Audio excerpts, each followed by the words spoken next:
بسم الله الرحمن الرحيم. إن هذه أمتكم أمة واحدة وأنا ربكم فاعبدون. أنا مسلم بدمي سأروي رايتي إن جففوا الآبار والأنهار. أنا مسلم بدمي سأروي رايتي إن جففوا الآبار والأنهار وعلى جدار السجن. أعوذ بالله من الشيطان الرجيم. بسم الله الرحمن الرحيم. الحمد لله رب العالمين والصلاة والسلام على رسول الله وعلى آله وصحبه أجمعين. أما بعد. Donc comme prévu, le live continue, la série sur les règles du takfir, Inch'Allah. Aujourd'hui, ça va être un peu détaillé, un peu technique. Donc les personnes qui ont déjà pris des notes, suivez bien. Parce que ce cours, Inch'Allah, celui d'aujourd'hui sera très important. Parce que c'est celui qui c'est là où il y a eu certaines divergences et c'est là où il y a des points à détailler qui sont importants pour justement ne pas tomber dans des extrêmes, soit dans l'exagération ou soit dans le laxisme. Donc ce sera un petit peu, pas beaucoup, hein, mais un petit peu plus long que d'habitude, un petit peu plus technique, un petit peu plus détaillé. Mais voilà, essayez de suivre comme il se doit. Et de toute manière, les personnes qui ne peuvent pas assister, bon là j'ai mis en route l'enregistrement, donc normalement, Inch'Allah, ce sera diffusé ultérieurement sous forme de format vidéo, Inch'Allah, sous forme de vidéo, comme on a l'habitude de le faire. Donc voilà. Voilà, on va commencer rapidement pour pas allonger l'intervention. Donc aujourd'hui, on fait suite au live de la semaine dernière, dans lequel on avait parlé des shurut, des conditions. On avait dit qu'avant que le jugement du takfir soit appliqué sur une personne, il faut qu'il y ait deux grandes choses qui soient remplies. D'une part, le fait de compléter toutes les conditions, et d'autre part, le fait d'enlever tous les obstacles, tous les empêchements, toutes les entraves. En arabe, on dit al-mawani'a. Donc on avait juste détaillé les conditions, et aujourd'hui, on va détailler, Inch'Allah, les mawani'a. Donc al-mawani'a, c'est plus ou moins l'inverse des conditions. Donc vous avez déjà à peu près une idée de ce que c'est. Mais comme on a dit, il faut qu'on détaille puisque c'est important, on s'est permis de rentrer dans certains détails. Donc c'est ce qu'on va faire aujourd'hui, bien que ça reste malgré tout un résumé. Il faut bien comprendre qu'ici, comme on l'a dit déjà et on le répète, on essaye de vous condenser le sujet parce qu'il est très vaste, il est très technique, ça dépend de plusieurs situations, etc. Mais on a essayé d'apporter un résumé, on va dire bref et concis, pour au moins essayer d'enlever certaines ambiguïtés qui tournent autour de ce sujet périlleux. Donc, les mawani'a, donc les empêchements du takfir ou les entraves ou les obstacles, traduisez comme vous voulez. Personnellement, j'essaierai de garder le terme en arabe le plus possible. Ils se divisent en grands deux sous-ensembles. Donc, le premier, c'est ce qu'on appelle al-mawani'a, les empêchements donc considérés. C'est ceux qu'on prend réellement en compte. Et le deuxième grand sous-ensemble, c'est les empêchements qui sont non considérés, c'est-à-dire ceux qu'on ne prend pas en compte. Les gens on en fait des mawani'a, mais en réalité, au regard de la charia, ça ne l'est pas. Mais ça, on le verra à la fin du live. Pour l'instant, on va se concentrer sur les empêchements qui sont pris en considération par la loi islamique. Donc, ces empêchements considérés, ils se divisent en deux catégories. De la même manière qu'on avait catégorisé les shurut en deux concernant les conditions liées à l'acte et les conditions liées à l'individu, de la même manière que les empêchements, ils se divisent en deux, ceux qui sont liés à l'acte et ceux qui sont liés à l'individu. Donc on va commencer par les empêchements qui sont liés à l'acte. Quand je dis acte, ici ça peut être une parole ou un acte, évidemment. C'est pas juste un acte des membres, ça peut être aussi une parole de la langue. Donc les empêchements liés à l'acte, il y en a principalement deux.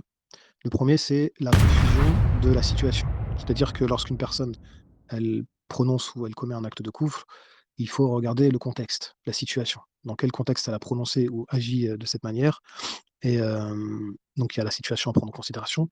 Il y a l'acte en lui-même, si en général, si l'acte il est pas clair, il est pas précis, ou alors qu'il peut revêtir plutôt plusieurs significations possibles, il faut pas s'empresser à jeter l'anathème sur la personne. Il faut approfondir, que ce soit d'une parole ou lors d'un acte. Par exemple, si une personne elle est debout devant un poteau en train de remuer les lèvres, ici, la situation elle est ambiguë. Est-ce que la personne elle est en train de faire la prière? Est-ce que la personne elle est au téléphone avec un kit main libre qu'on ne voit pas? Est-ce qu'elle a pris le poteau comme une sutra ou est-ce qu'elle est en train d'adorer un poteau? Est-ce que sur le poteau il y a des inscriptions qui relèvent du shirk, on peut comprendre qu'elle est en train d'adorer un shaitan ou qu'elle pratique une autre religion que l'islam? Voilà, il y a une situation comme ça qui est très ambiguë, donc on ne va pas se permettre directement de jeter l'anathème sur la personne. On va essayer de savoir ce qu'il en est réellement, pourquoi la personne elle était dans cette situation. Et en posant des questions et en analysant les situations, les choses elles vont s'éclaircir. Donc voilà, le deuxième cas, c'est aussi l'absence de preuve, c'est-à-dire l'absence de preuve scripturaire qui montre que l'acte en soi ou la parole en soi est du kufr. Donc soit parce que ça ne l'est pas, tout simplement, comme on a dit, et on le répète encore, hein, n'est de la mécréance que ce que Allah et son messager ont considéré comme tel. Si vous n'avez pas un verset clair ou un hadith authentique clair qui précise que telle parole ou tel acte est un annulatif de l'islam, eh bien, vous ne pouvez pas faire rentrer une parole ou un acte dans la mécréance alors que ça n'a pas été stipulé par les textes. On le répète, mais c'est important. Je vois encore des questions sur ce sujet. Donc, et ça, c'est une règle à bien comprendre, d'accord?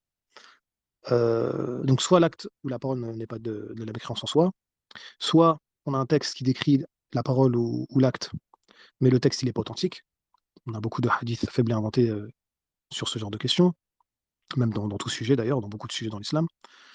Soit le hadith est authentique, mais il est imprécis dans son indication, ou alors le terme mécréance, il peut avoir plusieurs significations possibles. Parfois, ça peut être considéré comme de la mécréance en dessous de la grande mécréance, comme le hadith qui dit que le fait d'insulter son frère, c'est du fisq, la perversité, et que le fait de tuer son frère ou le meurtre de son frère, kufr.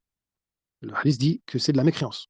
Mais ici, comme on sait, d'après les versets dans Surat al-Hujurat, le fait de tuer un musulman, juste comme ça, c'est pas forcément du kufr. Si on l'a tué pour sa religion, évidemment, c'est du kufr, mais le fait de tuer un musulman, c'est pas un acte de mécréance. C'est un très grave péché.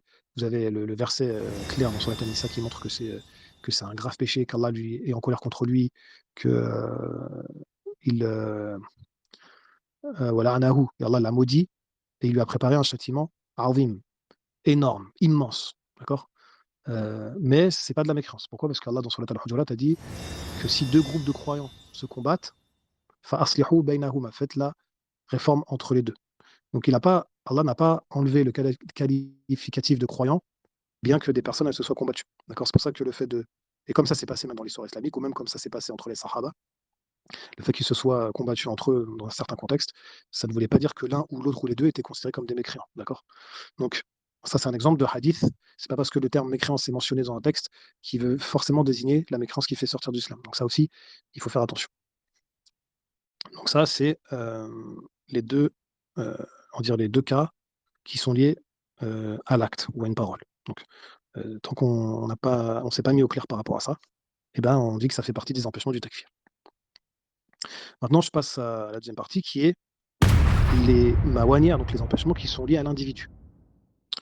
Donc ici, on en a 4 qui ressortent en général quand vous prenez les explications des savants, que ce soit dans leurs livres, dans leurs interventions, etc. Donc nous, on les a catégorisés en 4 parties. Je vais parler des 2 premiers et ensuite je céderai la parole à mon frère Abou Issa qui lui vous parlera des 2 autres. Donc, le premier qu'on peut relever, c'est le premier manière, donc le premier empêchement, le premier entrave au takfir, c'est l'erreur ou l'oubli. D'accord? Quand une personne elle fait une chose par erreur ou par oubli, eh bien, c'est pas pris en considération.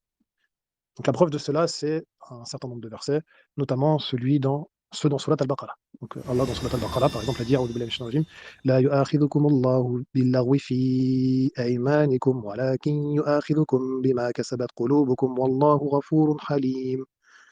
Littéralement, ça donnerait la traduction Allah ne vous prend pas. Donc Allah ne vous prend pas, c'est-à-dire ne vous blâme pas, si on peut traduire comme ça en réalité, dans le sens du verset. Allah ne vous tient pas à rigueur en réalité, pour la frivolité dans vos serments, mais il vous prend, donc littéralement, il vous prend, c'est-à-dire il vous en tient à rigueur, il vous tient à rigueur de ce que vos cœurs ont acquis. Et Allah, il est miséricordieux, il est pardonneur et halim, c'est indulgent, on peut dire indulgent. Donc le verset ici, il montre que c'est vraiment quand on fait les choses en connaissance de cause. D'accord? Après, on a évidemment aussi le dernier verset de Surat al-Baqarah que vous connaissez tous normalement, lorsqu'Allah dit Rabbana La tu'akhidna in nasina aw akhta'na. Oh, notre Seigneur ne nous prend pas, enfin ne nous blâme pas ou ne nous châtie pas par rapport à ce qu'on fait par erreur ou par oubli. D'accord. D'ailleurs, c'est une doua qu'on fait régulièrement, et d'après un hadith de mémoire rapporté par Muslim, il aurait dit, le hadith stipulerait que Allah a dit: je vous ai exaucé. C'est-à-dire quand les croyants effectuent cette doua, Allah les exauce. Donc lorsque un croyant effectue une chose par erreur ou par oubli, bien c'est pas pris en considération. D'accord. Donc il ne faut pas s'empresser, encore une fois, ça fait partie des mawani'a, des empêchements du takfir. On a également le verset 5 dans Surat Al-Ahzab, parce qu'Allah dit ليس عليكم جناح فيما أخطأتم به ولكن ما تعمدت قلوبكم. Ce qu'on pourrait traduire par Allah ne vous. Comment on pourrait dire ça? Allah ne vous tient, encore une fois, on va dire, Allah ne vous tient pas rigueur de ce que vous faites par erreur, mais en gros, il vous en tient rigueur parce que vos cœurs ont fait délibérément. D'accord. Donc les savants ont utilisé ces versets-là pour expliquer qu'ici, l'erreur ou l'oubli faisait partie des empêchements du takfir. D'accord. Et puis on a aussi le fameux hadith rapporté par Muslim que mon frère ici présent vous avait cité la dernière fois, sur l'homme qui avait retrouvé sa monture et ses provisions, et qui, par un excès de joie, avait prononcé une parole de mécréance. Il avait dit: Ya Allah, anta abdi wa ana rabbuk. Oh Allah, tu es mon serviteur et je suis ton Seigneur. Alors, il a inversé, il voulait dire: oh Allah, tu es mon Seigneur et je suis ton serviteur, mais par excès de joie, il a interverti les deux expressions, et il est tombé du coup il a prononcé une parole de kufr. Mais ici, on ne prend pas en considération son erreur puisqu'il ne l'a pas fait exprès. D'accord. Maintenant, ce qu'il faut bien comprendre dans l'erreur, c'est pas toute erreur qui est prise en considération. C'est pour ça que il faut détailler. Donc, lorsqu'on parle d'erreur, ici, ça se divise en deux. L'erreur la première qui est de la personne, elle souhaite suivre la vérité, mais elle suit le faux. Et ça, c'est ce qu'on appelle justement la mauvaise interprétation. Donc on verra après, tout à l'heure, le frère Bourissa vous expliquera en détail ce que c'est la mauvaise interprétation. La deuxième erreur, c'est que la personne, elle souhaite faire quelque chose, mais elle fait le contraire par erreur. Ce qui revient à dire en fait ce qu'elle n'a pas voulu faire cette chose en réalité, comme on a vu dans le hadith précédent. Donc il faut bien faire la différence. Si vous voulez, il y a une erreur qui comment on pourrait développer ça? En disant que l'auteur de l'acte est conscient, parce qu'il choisit de faire un acte, donc il est conscient de son acte, et il a mis en application un acte qu'il avait choisi de faire, mais cet acte-là l'a poussé à commettre une erreur. Ça, c'est la première chose. La deuxième erreur, c'est que l'auteur de l'acte, il n'est pas conscient de ce qu'il fait. Il n'a pas voulu mettre en application l'acte en question. L'acte en question ne découle pas d'un choix ou d'une conscience, ça découle d'une erreur. Il n'a pas fait exprès, ou il était inconscient, etc. Comme dans le hadith précédent, par exemple. D'accord. Donc là, c'est un autre type d'erreur. C'est que cette erreur-là qui est prise en considération quand la parole ou l'acte de mécréance touche à ce qu'on appelle asluddin, le fondement de la religion. D'accord. Donc le fondement de la religion, qu'on détaillera dans un autre live ultérieur, Inch'Allah, pour résumer, c'est le fait d'adorer Allah, de lui donner aucun associé, et de croire en la prophétie du prophète, d'avoir comme croyance et pratique que Mohammed est le dernier des envoyés et des messagers. Ça, c'est ce qu'on appelle les fondements de la religion. D'accord. C'est ce qui est résumé d'ailleurs dans les deux attestations de foi. La ilaha illallah, Muhammadur Rasulullah. C'est ça, quand on dit fondement de la religion, on parle de ça. D'accord. Donc, un acte de mécréance, par définition, en réalité, c'est quelque chose qui contredit l'islam. D'accord. Mais les savants, ils ont expliqué, ils ont détaillé que, comme on a dit, c'est pas forcément tout type de parole ou tout type d'acte qui est considéré comme mécréance qui viendra annuler directement l'islam de la personne. C'est pour ça qu'ici, on parle des empêchements.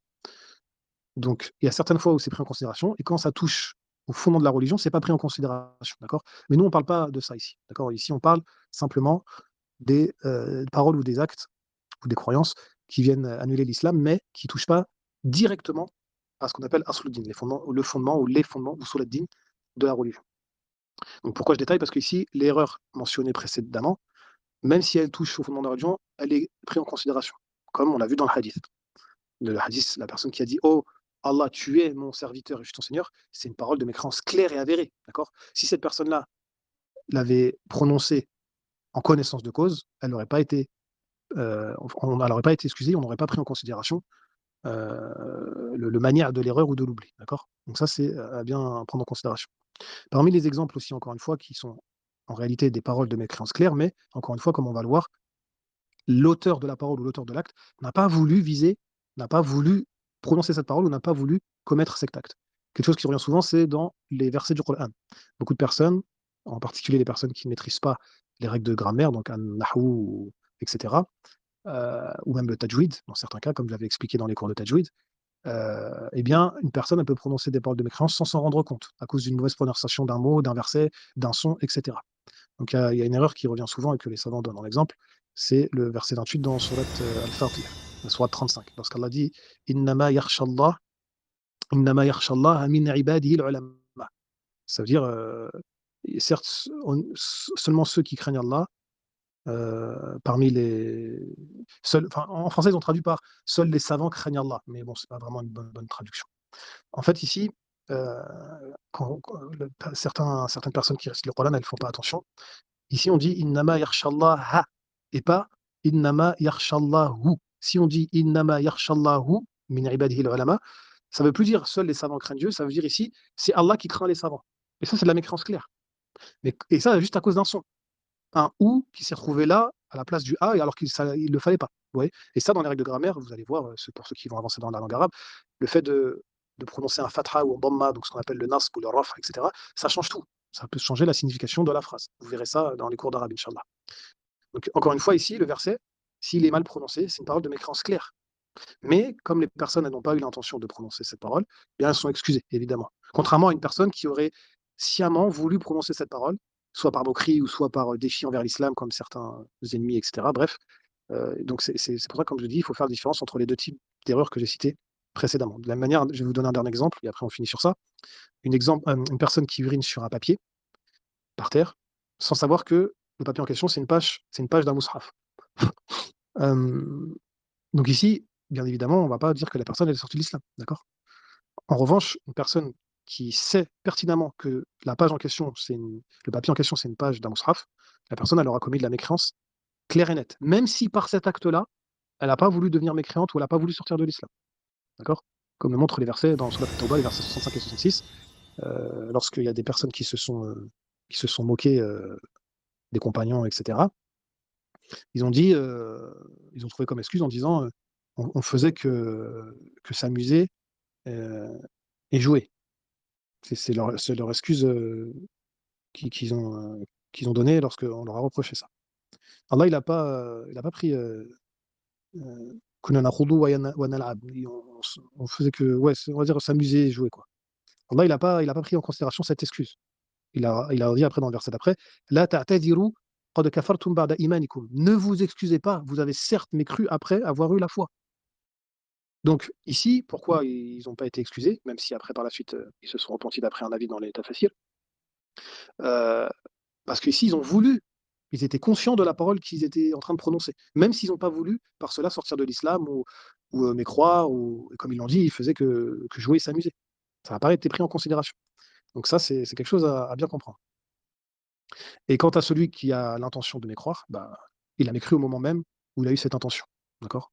Le fait d'avoir l'intention de mécroire, c'est de la mécréance en soi, et la personne sort de l'islam sur le champ. Donc malheureusement, il y a des gens aujourd'hui qui ont ce genre de pensée de Wassawis. J'ai vu ça dernièrement dans des questions, dans un groupe de questions. Oui, j'avais l'intention d'apostasier, ce genre de choses. C'est très dangereux. Je ne sais pas ce qui se passe dans l'époque moderne, mais dans les anciennes époques, il y a 10, 15, 20 ans, même 30 ans en arrière, on n'avait pas autant de personnes qui se posaient ce genre de questions et qui en arrivaient à apostasier de manière aussi rapide et aussi. Je sais pas, on a vu ça, comme je dis souvent, les vagues d'apostasie sur TikTok, elles sont. À l'époque d'Internet, il y a 15, 20 ans, 30 ans, ça n'existait pas, c'était pas sous cette forme-là. Il y a toujours eu des apostats, mais de cette manière et aussi de varier comme ça entre un islam sérieux, entre guillemets sérieux en apparence, des gens qui étaient ancrés dans les études, qui ont appris la langue arabe, qui étaient même pour certains d'entre eux avancés dans les sciences des madhaïb, etc., et qui du jour au lendemain se retrouvent à apostasier, etc. C'est pas aussi commun que ce que dans les époques antérieures. Donc faites attention. Il y a beaucoup d'ambiguïtés qui sont propagées sur les réseaux sociaux. Il y a beaucoup de gens qui se réclament de l'islam. Bon, des fois, évidemment, ce sont de faux apostats, hein. Ils se disent musulmans ou ils étaient soi-disant musulmans alors qu'ils ne l'ont jamais été. D'accord, c'est juste une couverture pour amadouer les musulmans qui ont un faible niveau de connaissance ou un faible niveau de foi. Et pour eux, c'est plus facile d'utiliser la carte de l'apostasie pour faire tomber des musulmans. Donc il y a des gens, ce sont des imposteurs. Mais malheureusement, et j'en connais, ce sont des gens qui étaient réellement musulmans et pas des musulmans faibles, au mauvais comportement, et cetera. Non, non, des gens qui avaient une certaine culture, un certain bon comportement, une certaine politesse dans leurs propos, et cetera. Mais voilà, pour des intérêts mondains, pour un travail, des papiers, une femme, et cetera, ou un homme même des fois, bah voilà, voilà ce qui se passe. Bref, qu'Allah préserve les musulmans. Donc voilà ce qu'on entendait par le premier empêchement, le premier manière qui était l'erreur ou l'oubli. J'en arrive maintenant au deuxième, qui est très connu et qui est ce qu'on appelle la contrainte. En arabe, on dit al-ikrah. Donc ce manière, donc cet empêchement, heu, c'est à la base, c'est le seul qui est pris en considération dans les actes de mécréance. Heu, Contrairement aux autres mawani'a, la contrainte, donc l'empêchement de la contrainte, c'est le seul empêchement où le musulman, il est autorisé par lui-même, c'est-à-dire en connaissance de cause ou délibérément, à commettre, à prononcer une parole de mécréance ou à commettre un acte de mécréance. Quand je dis autorisé, c'est parce qu'il le fait en connaissance de cause. Contrairement aux autres mawani'a, où la personne, elle peut être excusée, mais elle n'est pas autorisée, d'accord? Dans le cas de l'erreur ou de l'oubli, la personne, elle l'a fait alors comme on a dit, elle n'était pas consciente. Elle n'était pas autorisée à prononcer de la mécréance ou à agir en accomplissant un acte de mécréance. Mais elle l'a fait par erreur, comme on l'a dit, donc elle est excusée, mais ça ne lui autorise pas à prononcer ou à commettre de la mécréance. Pareil dans les 2 prochains mawani'ar que vous verrez avec le frère Abou Issa, c'est la même chose, c'est des mawani'ar qui sont pris en considération pour excuser l'auteur de la parole ou de l'acte en question, mais ça ne l'autorise pas à prononcer ou à mettre en pratique de la mécréance. Tandis que la contrainte, ça l'autorise, puisque la contrainte ici, comme on va le définir par la suite, Inch'Allah, c'est un cas extrême. Et donc, comme Allah, il est miséricordieux et pardonneur envers ses serviteurs, il nous a autorisé, même si les savants disent qu'il est mieux de patienter et que si on meurt dessus sur cette contrainte, qui est vraiment un cas extrême, comme on va le voir, eh bien, la personne, elle sera martyre, Inch'Allah. Donc, il est mieux qu'elle patiente et qu'elle espère la récompense de l'au-delà. Mais comme voilà, c'est une situation extrême, Allah a autorisé le musulman qui se retrouve dans cette situation extrême à prononcer ou à commettre un acte de mécréance par contrainte. Donc on va détailler rapidement, Inch'Allah. Donc cette contrainte, évidemment, elle ne sort pas de nulle part, elle sort d'un verset qui est dans Surat Al-Nahl, le verset 106, très connu, qui dit Man kafara billahi min ba'di imanihi illa man ukriha wa qalbuhu mutma'innun bil iman. Celui qui mécroit en Allah après qu'il ait eu la foi, sauf celui qui a été contraint et que son cœur est mutma'innun bil iman, c'est-à-dire qu'il a la sérénité par la foi ou qu'il est apaisé par la foi, etc. Donc ici, on voit deux choses dans le verset. Il y a deux conditions pour que la personne elle soit excusée. Premièrement, la contrainte. Deuxièmement, la sérénité par la foi. Si une des deux conditions venait à manquer, la personne ne serait pas excusée. Si la personne elle est contrainte, mais qu'elle n'a pas la sérénité de la foi, elle n'est pas excusée. Pourquoi on dit qu'elle n'a pas la sérénité de la foi? Parce que Allah nous explique juste après dans le verset وَلَكِنْ مَنْ شَرَحَ بِالْكُفْرِ صَدْرًا فَعَلَيْهِمْ غَضَبٌ مِّنَ اللَّهِ وَلَهُمْ عَذَابٌ عَظِيمٌ. Mais celui qui ouvre sa poitrine, littéralement sa poitrine, à la mécréance, ils ont sur eux donc la colère, une colère venant d'Allah, et ils auront un châtiment immense. Donc les savants expliquent, notamment Ibn Taymiyyah, rahimahullah, que dans le verset ici, il y a deux choses à prendre en considération. La contrainte d'une part et le fait d'avoir la sérénité dans la foi. Et cette sérénité dans la foi, en réalité, la personne elle ne l'a pas si elle a ouvert son cœur délibérément à la mécréance. Donc si la personne elle ouvre son cœur délibérément, enfin c'est ça, dans le verset c'est poitrine, mais on entend par là le cœur. Si la personne elle ouvre son cœur à la mécréance, elle est sortie de l'islam, bien qu'elle ait été sous la contrainte. Puisque ici, même si elle n'avait pas été sous la contrainte, elle serait sortie de l'islam dans tous les cas. Donc c'est parce qu'elle a fait la chose en connaissance de cause. Alors que quand la personne elle est contrainte et qu'elle prononce ou elle agit de manière à commettre de la mécréance, eh bien, elle sera excusée à partir du moment où elle n'a pas ouvert son cœur à la mécréance. Pourquoi? Parce que comme les savants disent, la contrainte, c'est que dans la parole ou dans les actes. On ne peut pas contraindre le cœur. Un être humain ne pourra jamais vous contraindre au niveau du cœur, d'accord? Donc ça, c'est à bien prendre en considération. Et c'est pour ça que dans les versets dans Surat At-Tawbah que j'ai cité précédemment, les personnes, elles avaient commis de la mécréance, mais leurs excuses n'ont pas été prises en compte. Pourquoi? Parce qu'elles n'étaient pas sous la contrainte. Si elles avaient été sous la contrainte, ça aurait été différent, donc elles seraient rentrées dans le cas du verset 106 de Surat An-Nahl, mais Allah il a fait la différence entre Surat An-Nahl, verset 106, et Surat At-Tawbah, versets 65 et 66, pour nous montrer justement cette différence. Donc ça, il faut bien le comprendre. Donc, qu'est-ce que la contrainte en réalité? Donc, La contrainte, elle n'a pas été définie, comme les savants disent, clairement, elle n'a pas été clairement stipulée dans les textes de la révélation, mais ce qui ressort de l'ensemble des textes, c'est que la contrainte, c'est la mort, la torture ou la prison. Donc, quand on dit mort, ici, on parle d'une menace, on ne parle pas d'une menace, mais on parle d'une mort imminente. Donc, une personne qui vous dirait, par exemple, je te tue dans 2 jours, les savants disent ici que ce n'est pas la contrainte, puisqu'ils nous disent que vous avez 2 jours pour vous échapper. Il faut que la mort, elle soit imminente, un peu si on vous a mis le couteau sous la gorge ou le pistolet sur la tempe. Donc on ne prend pas en considération la menace de mort avec un délai, sauf dans le cas où, comme certains savants disent, que le contraignant, il est connu pour mettre ces menaces à exécution et que la personne visée par la menace, elle n'a pas la possibilité de fuir, par exemple si elle est enchaînée ou ligotée ou ce genre de choses. Dans ce cas-là, ça peut être pris en considération. Mais si ce n'est pas le cas, ce n'est pas de la contrainte, d'accord? Pareil pour la torture, il faut que ce soit une torture qui est difficilement ou voire insoutenable pour la personne qui subit cette torture.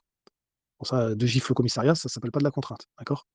Ici, c'est des choses qui sont difficilement supportables. Et vous avez l'exemple de l'imam Ahmed, qui a subi des flagellations, et cetera, parce qu'il n'a pas voulu prononcer le fait que le Coran a été créé. Et un autre grand muhadith qui est moins connu, qui est Ibn Ma'in, et lui, il avait prononcé cette parole, et l'imam Ahmed était en colère contre lui. Et quand Ibn Ma'in lui a expliqué qu'il s'agissait de contrainte, l'imam Ahmed lui a rappelé que la contrainte, c'était après les coups et pas avant. Donc Ibn Ma'in, lui, il avait utilisé le cas de la contrainte pour prononcer la parole du fait que le Coran a été créé, mais avant de recevoir des coups de fouet ou des coups de bâton. Alors que l'imam Ahmed, lui, malgré les fouets et coups de bâton, il n'a pas prononcé cette parole. Même quand bien même il aurait prononcé cette parole, il aurait été excusé puisqu'il aurait été sous la contrainte. Mais Ibn Ma'in, lui, ne l'avait pas été, puisqu'il n'avait pas encore été torturé. C'est pour ça que l'imam Ahmed était un peu fâché contre lui. Ça, c'est une histoire bien connue que vous trouvez dans différents livres. Et on ne va pas détailler plus que ça. Donc, on a vu pour la mort, on a vu pour la torture, et on a aussi maintenant, il y a la prison. Et pareil, la prison, il s'agit d'une longue peine qui peut s'étaler sur plusieurs années, etc. Si c'est 48 heures de garde à vue, ce n'est pas une contrainte. D'accord? Donc, c'est ce qui ressort de manière générale des explications des savants quand ils ont détaillé le cas de la contrainte. Il y a quelques divergences, mais certains savants ont répondu à la divergence, et voilà, le résumé que je vous fais actuellement, c'est ce qui ressort de leurs explications. Maintenant, un dernier critère à prendre en considération, c'est que tout ce que je viens d'expliquer, c'est hormis les cas exceptionnels, parce que chacun est différent, et donc la contrainte, elle peut être prise en considération également en fonction des capacités de la personne qui subit cette contrainte. D'accord? Et ça, c'est basé sur les versets, toujours dans Surat al-Baqarah, le dernier verset, la yukallifu nafsan illa wus'aha, par exemple. Allah n'impose pas à une âme une charge supérieure à sa capacité, ou dans la Sourate At-Taghabun, la Sourate 104, au verset 16, lorsqu'Allah dit fattaqullaha mastata'tum, et craignez Allah autant que vous pouvez. Donc ici, Allah il prend en considération la capacité de ses serviteurs, bien évidemment. D'accord? Donc ce qui pourrait être difficile pour l'un, ça pourrait être moins difficile pour l'autre, et vice-versa, etc. Donc, quand bien même je vous ai donné les grandes lignes de comment les savants définissent la contrainte, mais il reste des cas exceptionnels où ce sera en considération, au regard des capacités de la personne qui subit la contrainte. Et donc voilà, je finis avec ça, et on verra par la suite que le fait de perdre ses biens, son argent, ou d'être séparé de sa famille, etc., ça ne fait pas partie de la contrainte. Et on le développera tout à l'heure en fin d'intervention, Inch'Allah. Donc là, je cède la parole à mon frère Abou Issa, qui lui va vous développer les 2 autres mawaniya qui ont été stipulés dans les textes. Wallahu a'lam. السلام عليكم ورحمة الله. الحمد لله رب العالمين والصلاة والسلام على أشرف الأنبياء والمرسلين نبينا محمد وعلى آله وصحبه أجمعين أما بعد. Donc le manière suivant, donc l'empêchement suivant duquel on va parler Inch'Allah Ta'ala, c'est ce qu'on appelle en arabe le ta'wil. C'est ce qu'on appelle en arabe le ta'wil, et qu'on traduit en français comme étant la mauvaise interprétation. La mauvaise interprétation. Et on va expliquer Inch'Allah Ta'ala ce que c'est. Et d'ailleurs, ce qu'il faut garder en tête dès le commencement, Inch'Allah, c'est qu'il y a une bonne interprétation et il y a une mauvaise interprétation. La bonne interprétation, c'est certes celle qui mène à la vérité, et la mauvaise interprétation, c'est certes celle qui est erronée. Donc celle qui ne fait pas en sorte que l'individu ayant fait cette interprétation arrive à la vérité. Donc il fait une interprétation, mais ça le mène à une erreur quelconque.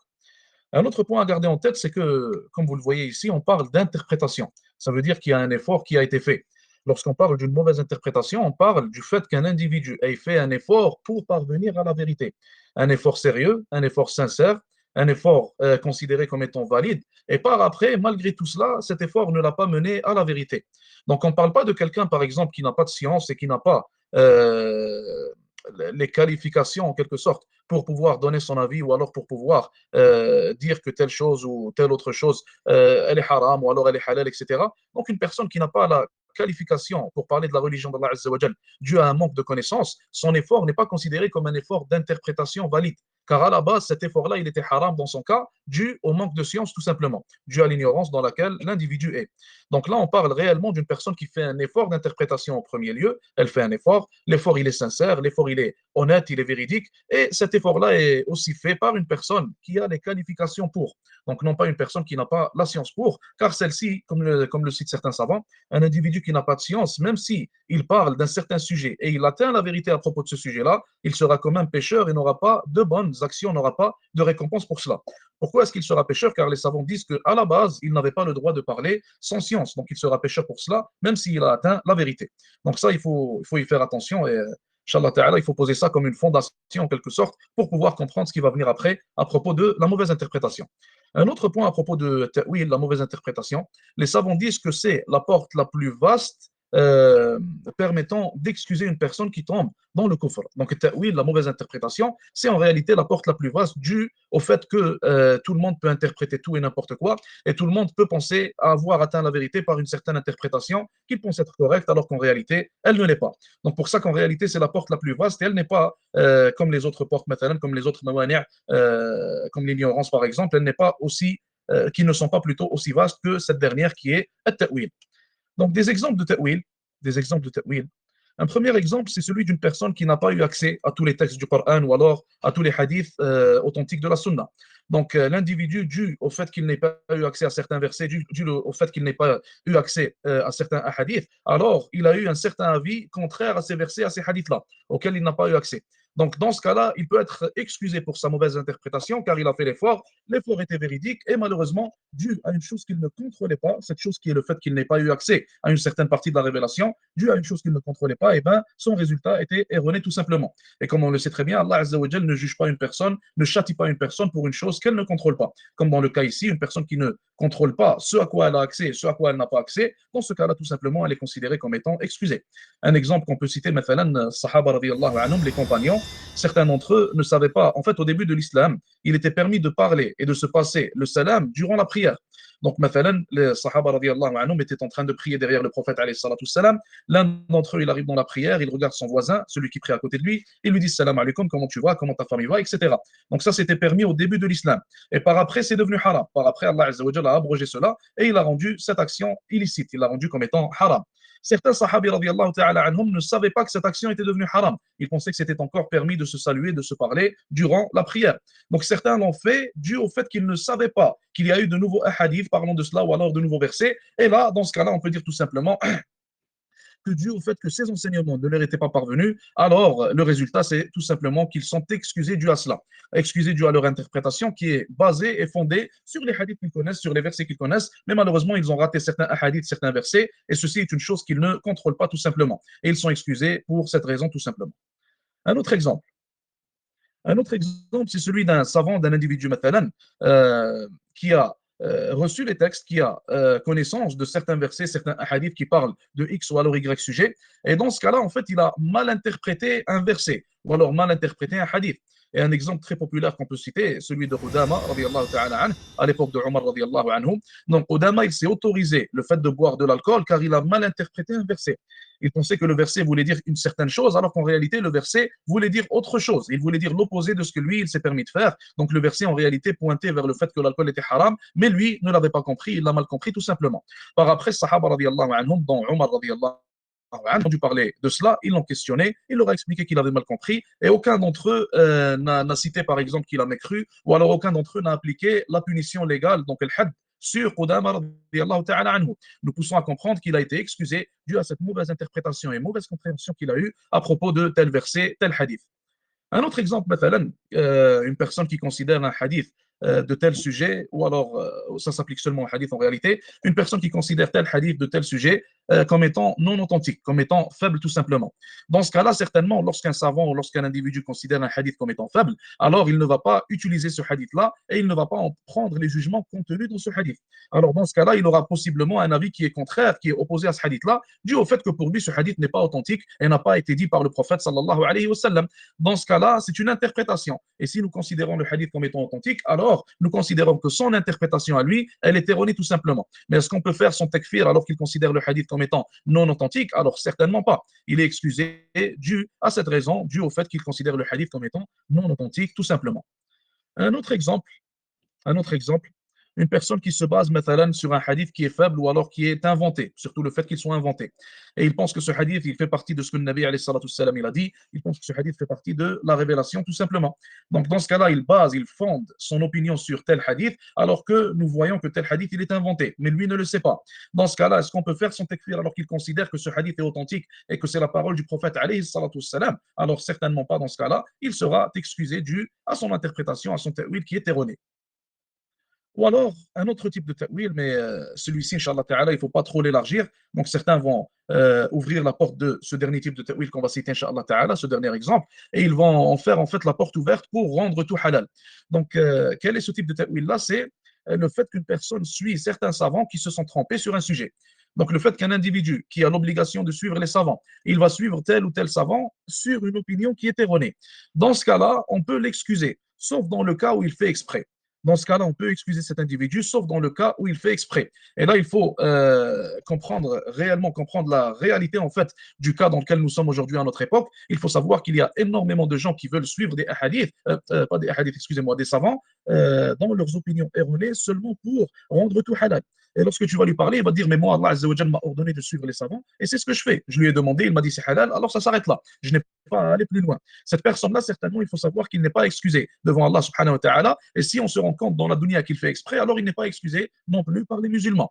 Et subhanallah, une histoire que je peux vous raconter à ce sujet. Donc, un cheikh nous avait raconté une histoire une fois. Il nous a dit, un homme est venu le voir à la mosquée, donc à sa mosquée, après salat, et il lui a dit, cheikh, j'aimerais que tu me réfères vers un cheikh, un autre cheikh, pour que je lui pose une question à propos des maisons à acheter avec intérêt. Donc le cheikh, il lui a dit, déjà il s'est dit pourquoi est-ce qu'il vient me demander à ce que je le réfère vers un cheikh? Il aurait pu directement aller vers un autre cheikh, mais il l'a référé vers un autre cheikh qui était présent à la mosquée ce jour-là. Donc il l'a pointé, il lui a dit va voir Foulan et demande-lui ta question. Qu'est-ce que l'homme a répondu, subhanallah al-azim? Il lui a dit non, non, je ne vais pas aller voir Foulan car il est comme toi. Je n'ai pas envie d'aller voir quelqu'un qui est comme toi, qui est extrémiste, mutashaddid, etc. Donc réfère-moi vers quelqu'un d'autre, subhanallah al-azim. Donc en réalité, cet individu-là, pourquoi est-ce qu'il fait ça? Car il sait très bien que ce cheikh-là va lui répondre en lui disant que c'est haram. Il va lui donner la bonne réponse en réalité. Sauf que lui, il ne veut pas ça. Lui, il veut trouver quelqu'un qui lui rend tout halal et lui, il veut trouver quelqu'un qui lui émet des fatwas qui sont en accord avec ses désirs en réalité. C'est ça que cet individu-là veut. Donc, un tel individu n'est pas excusé par le dernier exemple qu'on vient de citer. La seule personne qui est excusée par ce dernier exemple-là, c'est celui qui suit sincèrement un savant. Il le suit de manière honnête. Il ne sait pas qu'il a fait une erreur et il ne le suit pas pour rendre tout halal. Il le suit réellement pour craindre Allah Azza wa Jal, pour satisfaire à Allah subhanahu wa ta'ala, mais malheureusement il a fait une erreur, donc le savant a fait une erreur, et lui il a suivi sur cette erreur-là sans faire exprès. Donc dans ce cas-là, il sera excusé tout simplement. Et comme on l'a cité au début, tout ceci est relié à l'interprétation qui, elle, est reliée à l'effort que l'individu fait. Donc on ne peut pas appeler une erreur qu'une personne fait une erreur de de mauvaise interprétation s'il n'a pas fait l'effort pour parvenir à la vérité. Donc il y a l'effort qui rentre en jeu ici. Sans cet effort-là, ce n'est pas appelé en réalité une mauvaise interprétation. Ce n'est pas une interprétation du tout en quelque sorte. Un autre point, ou plutôt les versets qu'on pourrait citer appuyant ce qu'on est en train de dire, appuyant ce qui est relié à la mauvaise interprétation. Allah Azza wa Jal dit dans le Coran, il guide une partie, tandis qu'une autre partie a mérité l'égarement parce qu'ils ont pris, au lieu d'Allah, les diables pour alliés, et ils pensent qu'ils sont bien guidés. En fait, ce verset-là, il nous pousse à comprendre que la mauvaise interprétation n'est pas acceptée dans tous les cas. La mauvaise interprétation n'est pas acceptée dans tous les cas. Et un cas dans lequel la mauvaise interprétation n'est pas acceptée, c'est tout ce qui est relié à Asluddin. Tout ce qui est relié à Asluddin. Et comme mon frère il a déjà expliqué c'est quoi Asluddin, je peux vous le répéter, Inch'Allah Ta'ala. Donc Asluddin, c'est le fait de croire en Allah Azza wa Jal, de mécroire en tout ce qui est shirk et de suivre notre prophète sallallahu alayhi wa sallam, de le considérer comme prophète, de le suivre, de savoir que sa voix c'est la meilleure des voix, etc. Donc tout ce qui est relié à cela.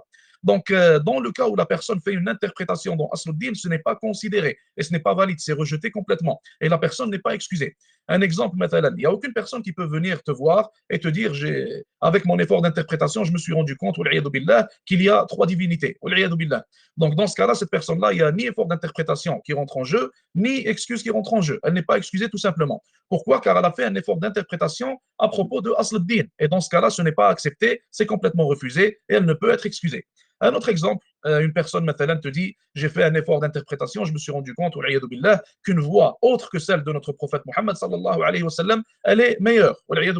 Dans ce cas-là, la personne, elle m'écroit directement, encore une fois, elle n'est pas excusée et l'interprétation ne rentre pas dans ce genre de cas-là, ni dans ce genre de masaïl. Donc il n'y a ni excuse, ni interprétation qui rentre dans cela, elle est directement considérée comme étant mécréante tout simplement.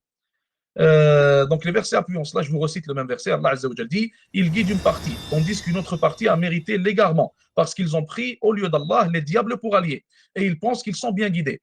Donc regardez, Allah Azza wa Jal nous dit qu'ils ont pris au lieu de lui les diables pour alliés. Ils l'ont fait par une certaine interprétation, une certaine compréhension. Malgré ça, Allah Azza wa Jal nous dit qu'ils pensent qu'ils sont bien guidés à cause de leur interprétation, mais qu'elle n'a pas été acceptée. Ils se sont égarés et ils finiront en enfer. Qu'Allah Azza wa Jal nous en préserve, ainsi que tout musulman. Un autre verset, Allah Azza wa Jal dit, voulez-vous que nous vous apprenions lesquels sont les plus grands perdants en œuvre? Ceux dont l'effort dans la vie présente s'est égaré, alors qu'ils s'imaginent faire le bien. Encore une fois, Allah Azza wa Jal nous dit qu'il y a des personnes qui font des efforts, qui font des interprétations dans cette vie présente, mais leurs interprétations sont égarées, car elles sont à propos de Asluddin. Et même s'ils pensent faire le bien, alors ceci ne sera pas accepté d'eux, et ils ne seront pas non plus excusés. Allah Azza wa Jal dit dans un autre verset, ils, donc les diables, détournent certes les hommes du droit chemin, tandis que ceux-ci s'estiment être bien guidés. Encore une fois, ils interprètent qu'ils sont bien guidés dans ce cas-là, mais ils ne le sont pas, et ils ne sont pas excusés dans ce dernier cas et dans ce dernier verset. Donc ça, c'était pour la mauvaise interprétation. On passe au dernier mani', donc au dernier empêchement qui est valide et considéré, qui est l'ignorance, al-jahl, l'ignorance. Et ça, on l'appelle en arabe al-udru bil-jahl, l'excuse due à l'ignorance. Et subhanallah, il y a énormément de choses dites à propos de l'excuse due à l'ignorance. Il y a énormément d'attaques en fait de ceux qui prennent un parti ou alors un autre. Il y a énormément d'extrémisme à propos de l'excuse de l'ignorance aussi. Et comme on va le voir, Inch'Allah Ta'ala, les gens sont de 3 types en réalité face à l'excuse de l'ignorance. Certains l'acceptent, certains la refusent, certains sont entre les deux. Donc 2 groupes sont extrémistes et un groupe sont sur le droit chemin, donc le juste milieu. Et ce sont Ahl al-Sunnah wal Jama'a tout simplement, comme on va l'expliquer et comme on va le voir. Donc l'excuse de l'ignorance, c'est, si on peut la définir, on dirait que, si on peut l'expliquer plutôt, on dirait que c'est le fait que l'individu soit excusé après avoir commis une action qui relève de la mécréance, ou alors après avoir dit une parole qui relève de la mécréance ou quoi que ce soit, et il est excusé. Pourquoi? Il est excusé dû à son ignorance. Il est excusé dû à son jahl, qui est l'ignorance en français. Donc un point avec lequel on peut commencer, c'est que l'ignorance n'est pas une excuse, encore une fois, dans ce qu'on appelle Asluddin. Et on reprend les mêmes exemples. On ne peut pas dire qu'une personne qui te dit qu'il y a 2 divinités, 3 divinités, est excusée dû à son ignorance. Dans Asluddin, il n'y a pas ce genre d'excuse-là. Et ce n'est pas valide ni accepté. Et d'ailleurs, j'avais personnellement fait un cours là-dessus sur l'explication de Tahawiya. Et on avait approfondi à propos de ce genre de sujet-là. Et on a expliqué pourquoi est-ce que dans Asluddin, il n'y a pas ce genre d'excuses et pourquoi elles ne sont pas acceptées tout simplement. Donc une personne qui te dit il y a 2 divinités, il n'est pas excusé dû à son ignorance. Une personne qui ne suit pas Muhammad sallallahu alayhi wa sallam n'est pas excusé non plus dû à son ignorance, surtout pas aujourd'hui, car tout le monde sait que Muhammad sallallahu alayhi wa sallam est le prophète de l'islam. Donc, ça c'est le premier point à garder en tête. Il n'y a pas d'excuse de l'ignorance à propos de Asluddin. Est-ce qu'il y a certaines exceptions très étroites? Oui. Certainement, il y en a. Est-ce qu'il y a certaines exceptions très étroites? Encore une fois, certainement, il pourrait y en avoir. Parmi les exceptions qui sont citées, il y a ce qu'on appelle Ahl al-Fatra. Il y a ce qu'on appelle des individus ayant vécu, n'ayant pas reçu le message. Est-ce que ces gens-là seront excusés le jour du jugement? Oui, ils seront excusés dû au fait qu'ils soient ignorants et qu'ils n'aient pas reçu le message. Dans notre cas à nous, en tant qu'individus, est-ce qu'on peut dire que ces gens-là seront excusés le jour du jugement ou non? La réponse est non.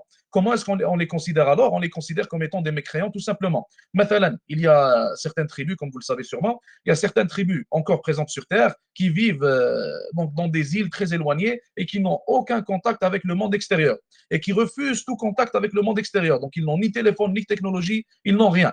Est-ce qu'il se peut que l'une de ces tribus-là soit considérée comme étant une tribu n'ayant pas reçu le message? La réponse réponse est oui. Est-ce que nous, on peut savoir s'ils ont reçu le message ou non? La réponse est non.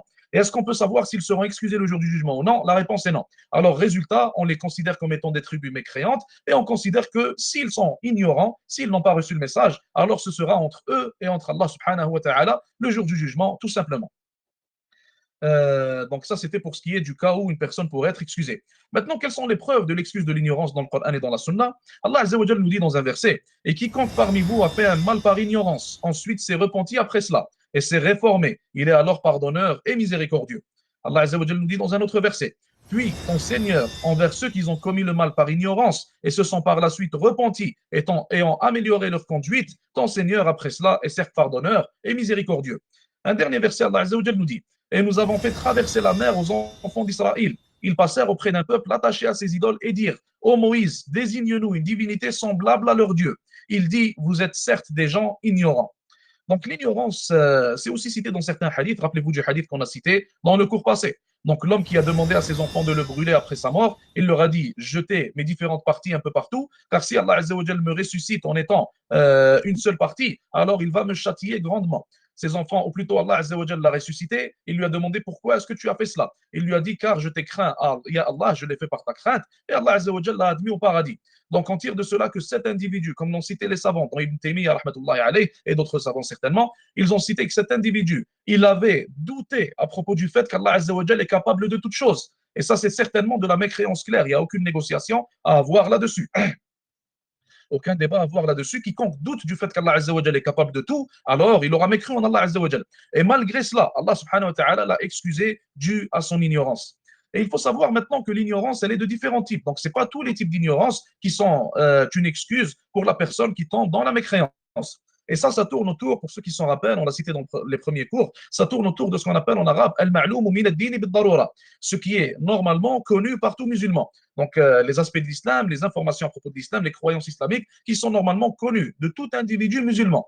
Mathalan, les prières obligatoires, est-ce qu'on sait tous qu'il y a 5 prières obligatoires? Oui, certainement. Est-ce qu'on sait tous que Mohammed sallallahu alayhi wa sallam est le prophète d'Allah? Oui, certainement, tout musulman sait cela. Est-ce qu'on sait tous que Allah est un? Certainement, tout musulman sait cela. Donc ça, c'est des choses que tout musulman connaît, qu'on appelle le ma'loum min ad-din bid-darura. Et lorsqu'une chose est inclue dans le ma'loum min ad-din bid-darura, alors on ne peut plus excuser l'individu qui tombe dans cette erreur-là par ignorance. Donc on ne l'excuse pas dû à son ignorance. Comme dans l'exemple que je viens de vous dire à propos de Muhammad Rasulullah sallallahu alayhi wa sallam. Maintenant, il faut savoir, il faut garder en tête, c'est un peu technique, donc concentrez-vous, Inch'Allah ta'ala. Il faut garder en tête que le ma'loum min ad-din bid-darura change d'une époque à une autre, qu'il change aussi d'un endroit à un autre, et qu'il peut même changer d'un individu à un autre.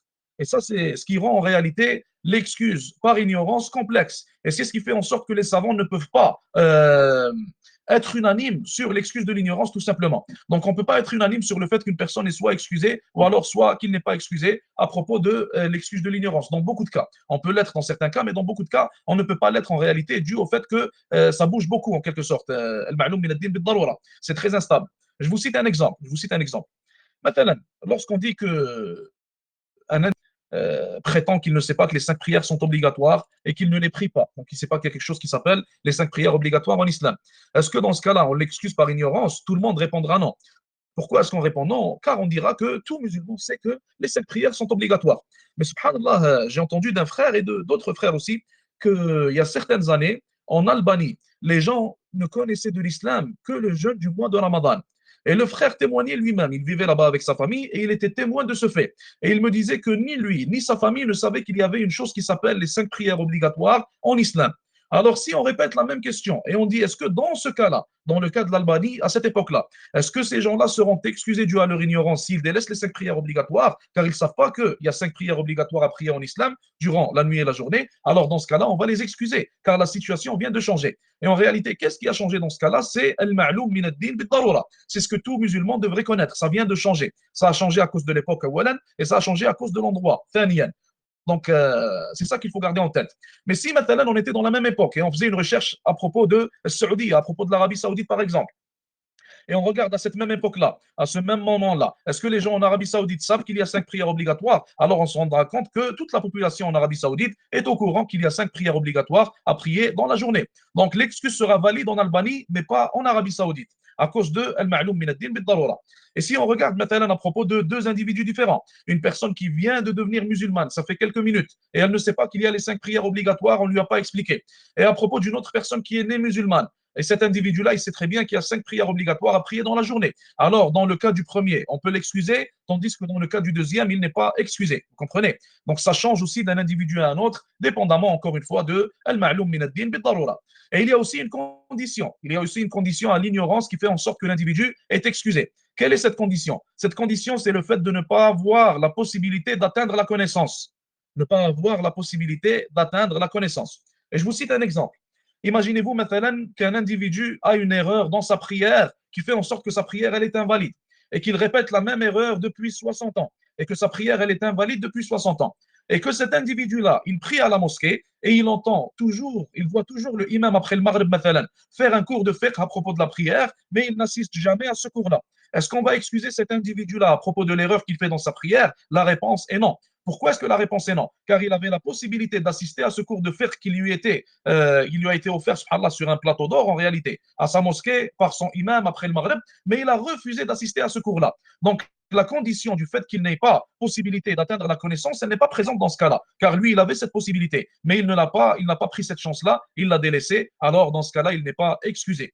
Un autre exemple, une personne maintenant qui a appris à propos de l'islam car il était dans un pays musulman. Et un mois après être devenu musulman, il est reparti. Il est reparti dans son pays où il n'y a ni musulman, ni islam, ni imam, ni mosquée, ni rien du tout.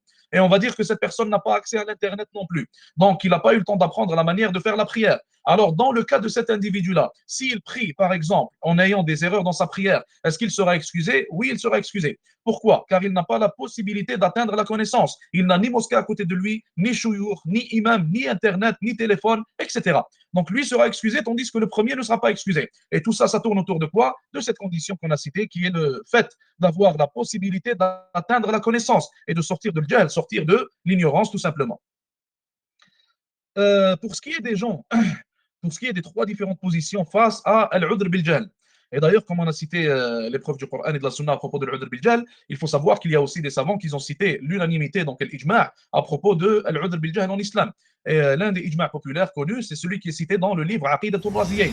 Donc, il est cité par les 2 razis qu'on les appelle, Abu Hatim al-Razi et Abu Zur'a al-Razi, qui sont 2 savants du hadith et aussi de l'aqida, des savants d'une manière générale, et qui sont des savants de salaf. Et ce qu'il y a de spécial à propos de ce livre-là, c'est que dès le début du livre, ils disent que la aqida qu'ils ont écrit dans ce livre-là, c'est la aqida de tous les savants qu'ils ont rencontrés dans tous les territoires musulmans où ils ont été. Donc les savants en ont tiré que, en réalité, ce qui est cité dans ce livre, c'est l'unanimité des savants à propos de la aqida d'Ahlus Sunnah wal Jama'a. Et parmi les choses qu'ils ont citées, vers laquelle ils ont pointé dans ce livre-là, c'est l'excuse par ignorance. Donc nous tirons de cela que les salafs avaient unanimité sur le fait qu'il y a ce qu'on appelle l'excuse par ignorance, al-udr bil-jahl, en islam, tout simplement. Pour ce qui est des 3 positions à propos de excusez-moi. Pour ce qui est des 3 positions à propos de al-udr bil-jahl en islam, on a une première position qui est extrême et une deuxième qui est elle aussi extrême. Donc la première position, c'est qu'on peut excuser par ignorance de manière absolue et que tous ceux qui tombent dans le kufr par ignorance sont excusés. Et ceci est faux, sinon ceci reviendrait à excuser les athées, les juifs, les chrétiens, les personnes qui tombent dans la mécréance à propos de Asl ad-Din, etc.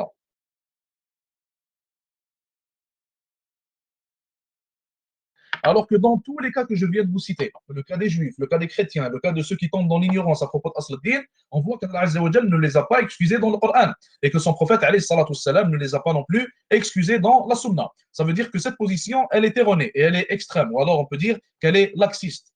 On a la deuxième position qui est habituellement celle de certains Khawarij, donc cette position qui est que l'excuse de l'ignorance n'existe pas. Donc l'excuse de l'ignorance en islam, ce n'est pas une chose qui existe et ils vont même te dire que ceux qui prétendent qu'il y a l'excuse de l'ignorance, ce sont des murji'as, ce sont des laxistes, etc. Donc ceux-là, encore une fois, leur position elle est fausse car on a établi selon le Coran, selon la Sunna et selon l'unanimité des salafs que l'excuse par ignorance existe en islam. Donc ça nous montre en réalité que leur position est extrême et qu'elle est erronée. Maintenant, certains vont dire quoi? Certains vont nous dire, mais j'ai entendu certains savants comme Cheikh al-Fullayj, comme Cheikh Foulan, etc., dire qu'il n'y a pas d'excuse d'ignorance dans Shirk al-Akbar. Cheikh al-Fullayj, Cheikh Ibn Baz et tous ceux qui ont cité cette position, ils parlent de l'excuse par ignorance dans Asl ad-Din. et il n'en parle pas dans d'autres choses. Il parle spécifiquement de ce que nous appelons asl ad-din. Et quelle est la preuve de la parole que je viens de vous citer? C'est que ces mêmes shuyukh-là, lorsqu'on leur pose des exemples, où on leur demande à propos de certains exemples de gens qui sont tombés dans le coffre et qui étaient ignorants dans autre que asl ad-din, vous allez trouver que ces mêmes shuyukh-là les excusent. Et d'ailleurs, j'avais questionné Cheikh Abou Abdullah al-Hashimi à propos de ça, et c'est une réponse similaire qu'il a citée. Il a cité en gros que ceux qui citent qu'il n'y a pas d'excuse d'ignorance dans Asl ad-Din, tu vas trouver qu'eux-mêmes, ils excusent certaines personnes qui tombent dans l'ignorance à propos de autre que Asl ad-Din, tout simplement. Donc de là, nous tirons encore une fois que c'est une malcompréhension en fait qu'en certains, surtout certains jeunes, des paroles des savants. Et ça fait en sorte que cette malcompréhension les a menés à prendre une position qui est complètement erronée. Et d'ailleurs, je tiens à donner un conseil pour moi-même en premier et pour tous ceux qui m'écoutent, Inch'Allah Ta'ala. Si on n'a pas assez de science pour donner des fatawa à propos du mariage, ou alors à propos du divorce, ou alors à propos de la salat, de la prière, ou alors à propos de la zakat, ou alors à propos du hajj, alors il faut savoir qu'on a encore moins de science pour donner des fatawa à propos du takfir.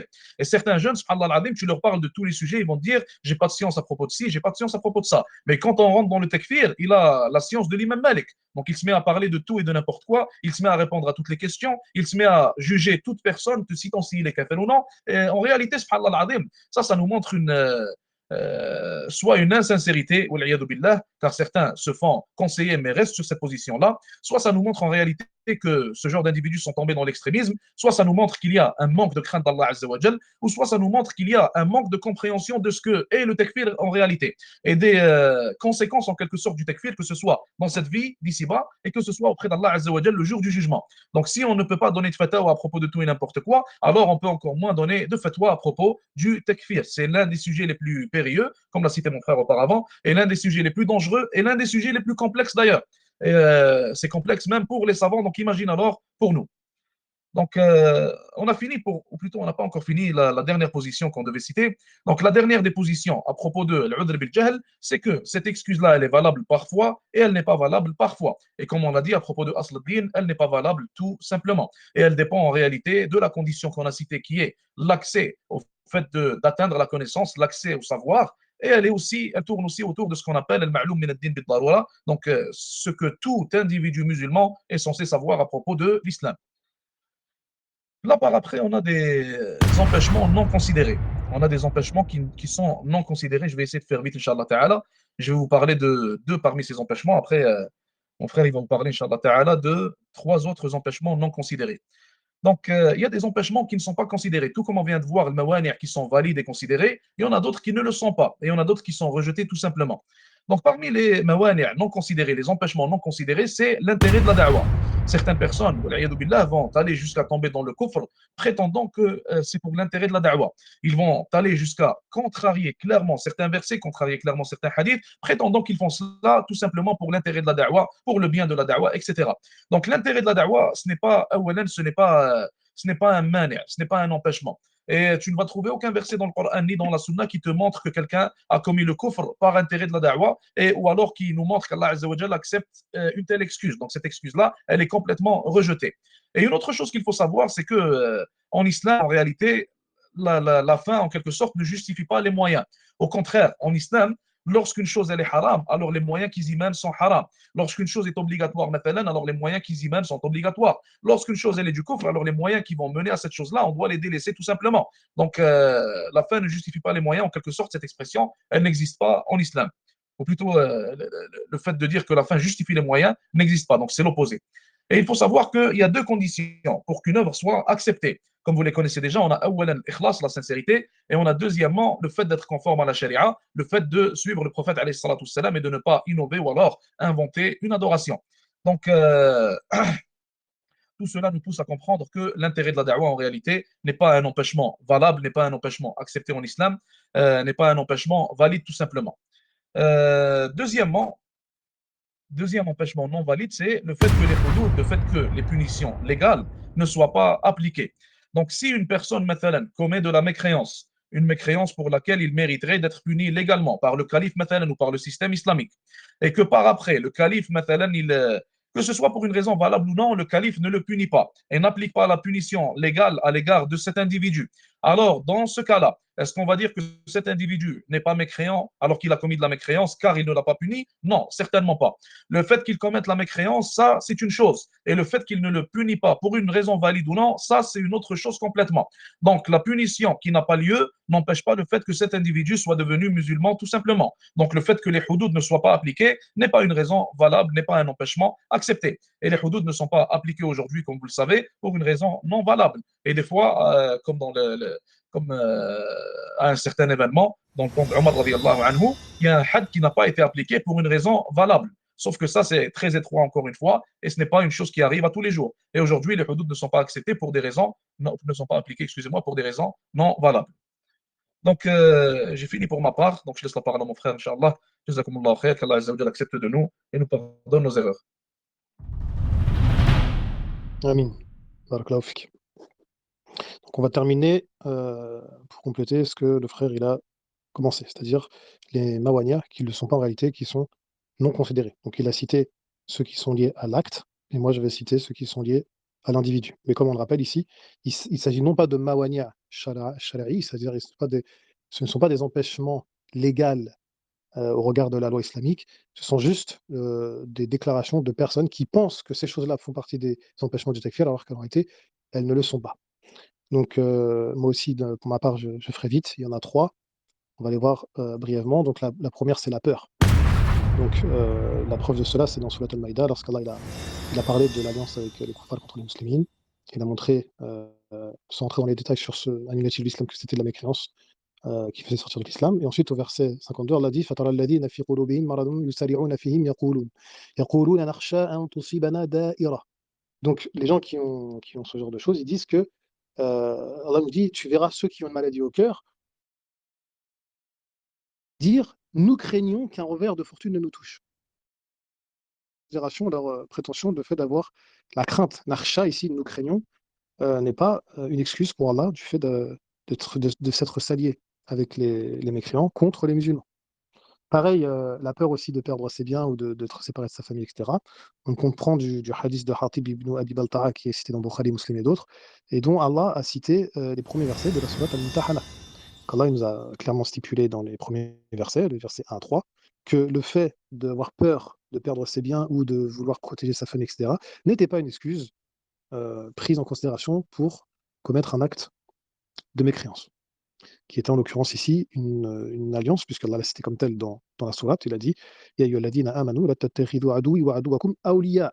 Donc ce qu'a fait Hatib, c'était une forme de wilaya, d'alliance, et c'est pour ça qu'Allah il a blâmé cet acte-là. Et donc Allah nous a après expliqué que ici lan tanfa'ukum arhamukum wala awladukum yawm al-qiyamah yafsilu baynakum. C'est-à-dire qu'ici il ne vous sera pas utile. Arhamukum, c'est les liens de parenté, d'accord? Les liens de parenté et vos enfants. Donc vos liens de parenté et vos enfants ne vous seront d'aucune utilité, et le jour de la résurrection, Allah il tranchera entre vous. Wallahu bima ta'maluna basir. Wallahu bima ta'maluna basir. Et Allah il est clairvoyant, si on peut dire ça comme ça, sur ce que vous faites. Donc la peur ici, elle n'est pas prise en considération. Ce n'est pas un manière qui va excuser dans tous les cas une personne qui serait amenée à prononcer ou à agir, prononcer une parole de mécréance ou à accomplir un acte de mécréance. Le deuxième, c'est le fait d'avoir l'intention de devenir mécréant. Le fait de ne pas avoir l'intention de devenir mécréant. Ici, ce n'est pas pris en considération. On a vu la preuve de cela, c'est les versets qu'on a cités tout à l'heure, dans Surat At-Tawbah, les versets 65 et 66, lorsque des personnes se sont moquées d'Allah, de son messager et de ces versets, comme on l'a stipulé, et qui ont dit, on faisait que s'amuser, parler, discuter et jouer, et Allah n'a pas pris en considération leur excuse. Donc ce n'est pas parce qu'on n'a pas l'intention de devenir mécréant qu'on est excusé. Pareil aussi pour une personne qui urine sur une page du Musraf en connaissance de cause et qui sortirait de l'islam, bien qu'elle n'ait pas eu l'intention de sortir de l'islam par cet acte-là. C'est pour ça qu'Ibn Taymiyyah a d'ailleurs dit dans Salim al-Masloul, un livre très connu, il dit que celui qui dit ou fait de la mécréance devient mécréant par cela, même s'il n'avait pas l'intention de devenir mécréant, vu que personne n'a l'intention de la mécréance, à moins qu'Allah le veuille. Ça résume très bien ce que nous disons. Et le dernier faux empêchement, si on peut dire ça comme ça, c'est le fait d'avoir un intérêt pour ce bas monde. personnes elles disent oui, mais il l'a fait pour un intérêt de ce bas monde, etc.